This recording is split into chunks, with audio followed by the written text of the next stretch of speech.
Anytime NDC is in government, Boko is at peace. Unfortunately, as soon as NDC leaves government, the Boko crisis flares up again. And let nobody say it's a fight between ethnic groups. There is politics behind it. And there are people who deliberately fund that crisis. Everybody, the majority of people in Boko, Kusasis, Mamprusis, Bimubas, Busangas, everybody wants peace. Because everybody wants peace to do his business.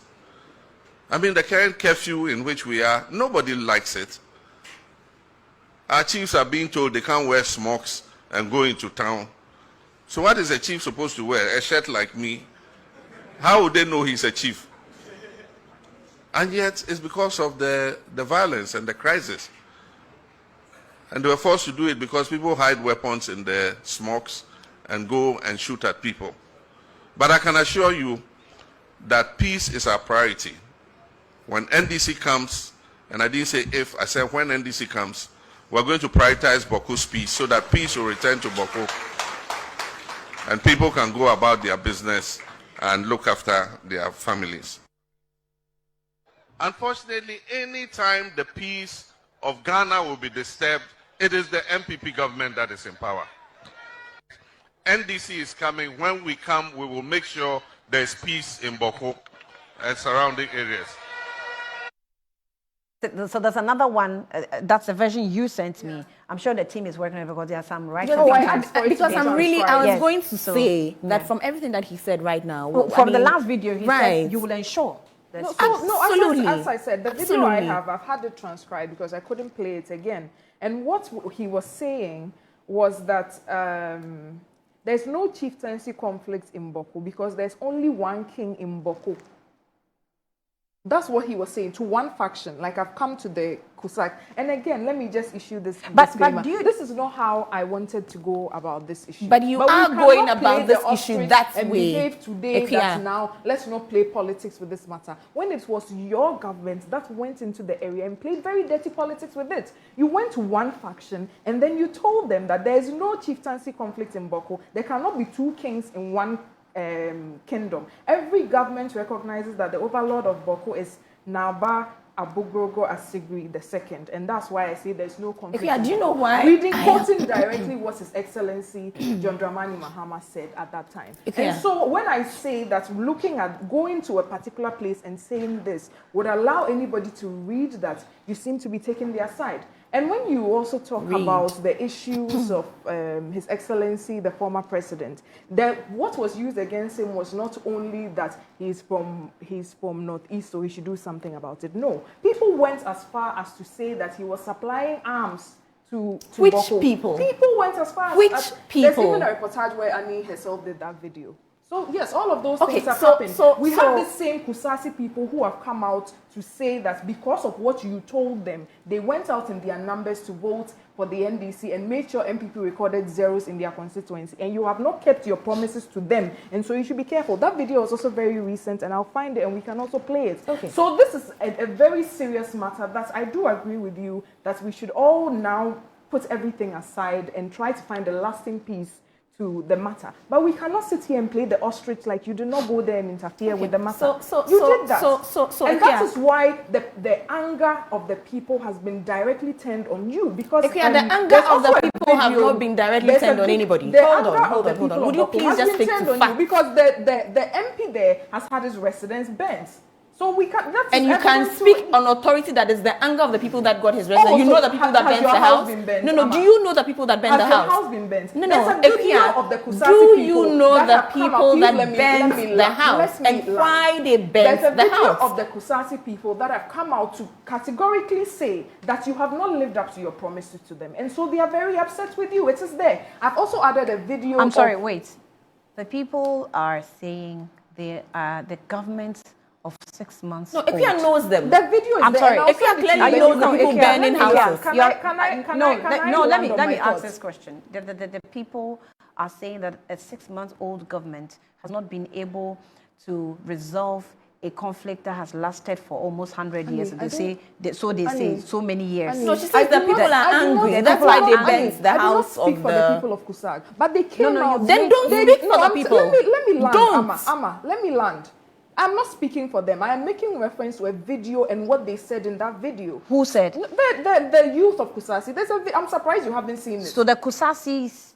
The Kusasis. Yes, that is where they boldly said they made sure MPP recorded 0 in all of these reasons because of what you came there to tell them. I've sent you another video of the MP for Boko Central, How is the majority leader videos? right now, I want to who know. was speaking to them in a local dialect that someone has translated for me. We don't need to go into all of this morning because you we are went hoping there for peace. You and quiet are here in Boko. all by yourself. But I will also not sit here and allow you to play the ostrich like this matter just happened. Fell out of heaven. It's the reason I wanted and that there was nothing at all that you did the reason to I wanted the flames of this matter. So if you didn't do anything to fan the flames of this the youth of Kusasi would not have come out so strongly to condemn what they see as it's the reason I first issued a disclaimer so that I don't look like I'm trying to infuriate tempers or tensions.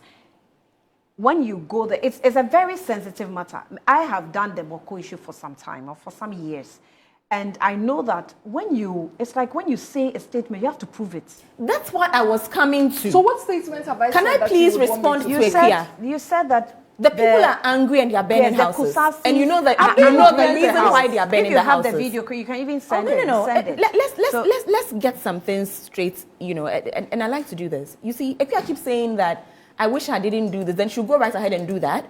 I didn't plan to do that, then she'll go right ahead and do what she says she didn't plan to do. She will say things and say, I hope you won't go that tangent. But you just went down that tangent. No, you just went there. That we shouldn't play politics with it. Here's the danger. You that can I please speak? NDC government that played You've politics. You've made that point about 1,000 times. Yes. Can I please respond to you? Now, the point for me is that when you now go ahead and say that the people are angry and they are burning houses, it presupposes that you know the people burning the houses. And you know the reason why they are burning down the houses. You see, that's why I loved the way Anne cautioned you when we started this conversation. Be careful the way you are communicating about this issue. Because you are going to take us down a path that you yourself are not ready for. By reporting what your members of your government have said, by reporting what have come out on proper press conferences. What have I done? You are telling us this morning that you know the people burning down the houses and the reason why they are burning down the houses. How is by that extension, that's what you are saying. Hasn't you are saying that the people are angry with the NDC. Bent down. You just said that the people are angry with the NDC government, which is why they are burning down the houses. So by extension, you're the people doing that. By extension, Ekua, you are saying that you know the people burning down their houses and the reason why they are burning down their houses. You see. So why are they only burning houses of NDC people? Why have they come out themselves? That is a question I also want answers to. And I'm sure every Ghanaian is concerned about why it is only NDC houses that are getting burnt.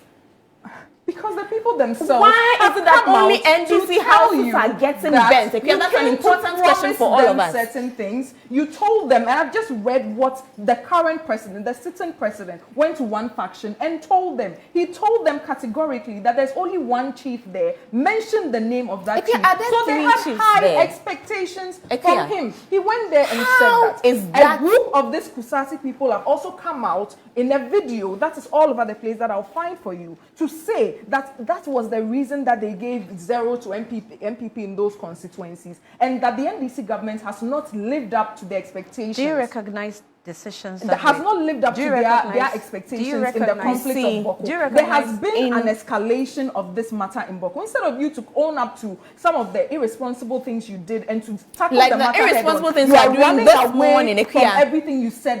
What is irresponsible? Like the irresponsible things you are doing this morning. What is irresponsible is what your government went there to do in 2024. Okay, what is irresponsible is the wedding I have just read. You know that the place is on fire. It's an ethnic conflict. It's a chieftaincy dispute. Then you go and essentially say that there's only one legitimate chief and it is this person. You say it categorically and it's on Meanwhile, video. you don't have the video. I have the video and I've sent it to her. You don't see that as irresponsible. So there are chieftaincy decisions. You don't see that as irresponsible. There are chieftaincy decisions that were taken during Ekua, your government, during your tenure.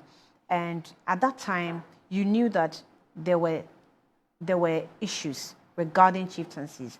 but you allowed for that to happen because that also caused the problem. I don't even want us to do that. So hold on, let me read this. This is 2023. This is on Ghana Web. It says that the Upper East Regional House of Chiefs, through its standing committee, had said that Boko cannot have two paramount chiefs. This was in 2023. Two paramount chiefs. Now, this comes on the heels of the escalation of a new chief of Mamprugus. Now, we know only, Mamprugus, according to the Regional House of Chiefs, at an emergency meeting held to discuss the incident, it only recognizes Naba Asigri Abukrego Azoka II as the paramount chief of Boko traditional area and member of the Upper East Regional House of Chiefs. We only know Naba Asigri Abugrago Azoka II is the paramount chief of the Boko traditional area and member of the Upper East Regional House of Chiefs. He is only, and I'm not reading this by way of supporting whatever decision was taken. I'm just, because of the debate, I'm just trying to put it in right perspective that we seem to have taken decisions even at a time when we knew it was going to escalate tensions. It didn't start yesterday. So it wasn't President Mahama saying this. This was an institutionalized position that had been taken. Yes, and he said, we know only Naba Asigri Asoga II is paramount chief of the Boko traditional area and a member of the Upper East Regional House of Chiefs. He is also a member of the National House of Chiefs. A statement by the Upper East Regional House of Chiefs said. So it continued that currently a vacancy has not occurred, necessitating a new enscalment of a paramount chief of for Boko.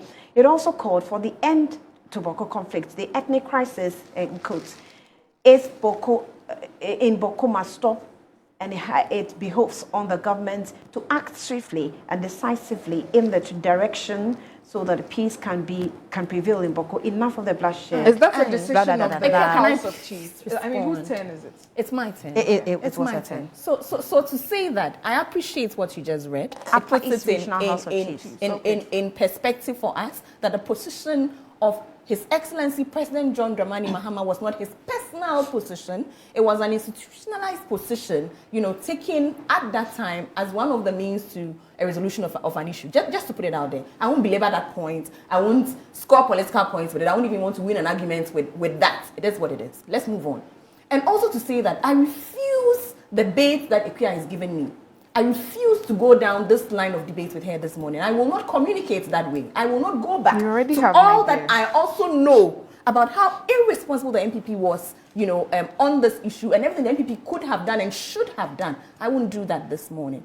But to stay on the most important thing I think we need to do right now, to stay on being responsible and to call for calm, to call for peace, to speak to the relevant stakeholders and say that let's continue doing all we are doing to ensure there's peace in the region. No, that's the most important thing for me right now. We can't keep doing the same thing at the same time, the same thing all the time. The reason why we are here is because of things like what Ekua is doing. Because the minute we get involved as politicians and try to use this, right? The minute we try to weaponize the pain and the suffering of our people, then we get into trouble. Right? Then we get into trouble. The minute we see this as an opportunity, a political opportunity, then we are in trouble, which is why I will not take Ekua's bait this morning. I will not have that kind of debate with her about who is at fault and who is not at fault, because the NDC side is the right side. That is where it's supposed to be. The NDC simply reiterated, the institutionalized position that all of us came up to. And who was government in that time? It was the NPP. Right? So I won't even do that with Ekua. I will stay focused. I would stay on the suffering of the people in the region. I would stay on the loss of life in that place, the loss of property. And I'll remind Ekua about the economic implication, not just for the people in that region, but for all of us as a people, all Ghanaians. We are talking about the physical spillover into other places. Let's never forget the economic spillover that we're already dealing with. That region could have been so profitable, more advanced than it is right now. The region could have been doing so much better. I'm even struggling with my choice of words, in the moment, right? But here we are. Here we are. It keeps coming back and forth. We keep going back to the issues. If it's not the proliferation of arms, it is, ethnic. If it's not ethnic, it's chieftaincy. But at the heart of all of this, the elephant in the room, and all pun intended, is the political interference.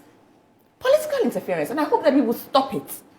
Starting from the studio this morning, and let peace prevail. Okay, so I am very pleased that today am I seeing it fit that some of these things shouldn't be used for political currency. But I'm sure I've displayed to viewers this morning that it was them who made it an issue in 2024, a few weeks before election. It was even Metro, where you were talking about how it has come up that the flag bearer of the MPP was supplying arms to Boko. That's how far you went. And so when we are talking about this matter, that's how far the NDC went. So we are talking about responsibility. We are talking about it so that in the future we take this kind of politicking out of our democracy. That is why the future is now. Of course, today we are all talking about peace and bringing about a calm to Boko. I found the press release from the Kusag NDC executive. They threatened to withdraw from campaigns over Boko insecurity. And it was that's the video that I was referencing. Let me read a short part of it to Amma so that she can be made well abreast of what is going on in Boko. Constituency executives of the NDC in Kusag traditional area have threatened to suspend grassroots campaign activities, citing growing insecurity. Can you please tell me what the source? It's on Joy News. Right now, you are disputing the source of information. No, you have to tell me. Something that is open, and most people that are on social media know. Which year? I'm reading from Joy News. Which year? This is 16 July 2025. And the video was trending. Everybody saw it. I'm surprised about the video of what? The Kusag? The video of this press conference that they had. Okay. So it's not something that is happening in a vacuum. It's something that, yes, it was like... they said they are withdrawing from what? They are withdrawing from grassroots campaigns because the promises that were made to them have not been lived up to. Are we campaigning in 2025? That's what they are saying. Why are you quizzing me like I'm the spokesperson for it? I'm just reading to you what sound like you have some interest in this thing. But why is the campaign now? We are campaigning in 2025. My only interest is for the people of Ghana to see how you went there to stoke the fires there. And so now if the matter has escalated, we expect you to be as frontal as you were when you were campaigning. Every 2 seconds, His Excellency John Mahama was talking about Boko in 2024. Since these escalations, about 3 people have died. Leadership? Some 3 people have died, if I'm even being modest with my estimates. 2 students in Northeast and 1 in the Boko Secondary School. That's 3 people. We haven't had any official statements from His Excellency John Mahama, the President. But when he was in opposition, we've just watched 3 different videos where he went there to confidently, again, and I repeat, say that when the NDC is in power, there's peace in Boko. So obviously, this is something that was dear to his heart in opposition, but in government, it's a different story. It's very dear to his heart. Even the NDC people in Boko have come out to issue a statement that they are not happy with the way the matter is being handled. The NDC people in Boko that Ekua knows. I'm reading their press conference. Unless you want to dispute the NDC executives. That's what I'm reading to you. From Joy, that is what I'm reading. So unless you are disputing your own people. Read the statement. It says Kusag NDC executives threaten to withdraw from campaigns over Boko insecurity. At the press briefing on July 15th, the executives from Binduri, Boko Central, Pusiga, Timpani, Zebila, and Garu said they fear for their lives amid escalating violence and warned that the worsening security situation had eroded trust between the party and the Kusag people. What's the name of the speaker? I haven't seen that yet. He was representing a group of them. Could you please tell us if it's written by Joy will write the one. They haven't written it here. It's here. I can send it to you or you can look at it. So they wrote the story without writing the speaker's name. Whoever, because it's important. You see, we're talking about politicizing this matter. And this a group of people who have come saying they represent a political party or executives of a political party. Okay, who are withdrawing from campaigning in 2025. I also have a question. That video that you made last year, I think it was also based on a group of Kusasi people that were accusing the former vice president of that. Do you have the name of that person? Of course. Of course. Who was behind it? No, but you see, they release statements not based on political party colors.